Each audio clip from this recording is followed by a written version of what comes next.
Police in Impigi are looking into the cause of a traffic crash that claimed 2 lives and left 3 others nursing serious injuries. According to the spokesperson for Katonga region, Lydia Tumusabe, the accident occurred at 7:20 a.m. when a Toyota Hiace, overtaking a sino truck tipper, crashed into an oncoming Toyota Alphard van at Nachigude village in Panga Town Council in Impigi district.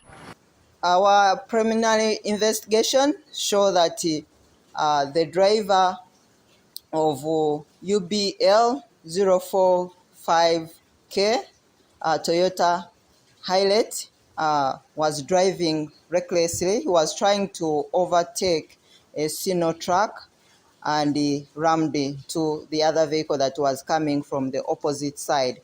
The bodies of the deceased are yet to be identified but have been conveyed to Gombe Hospital, while the injured are receiving treatment at Double Cure Hospital as investigations continue.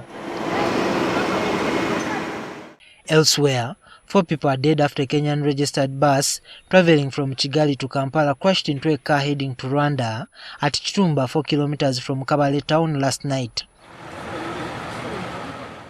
The 4 deceased were traveling in a Rwandan registered Toyota car which was destroyed. According to Kabale traffic officer Yahaya Baguma, the accident happened last night at around 10 p.m.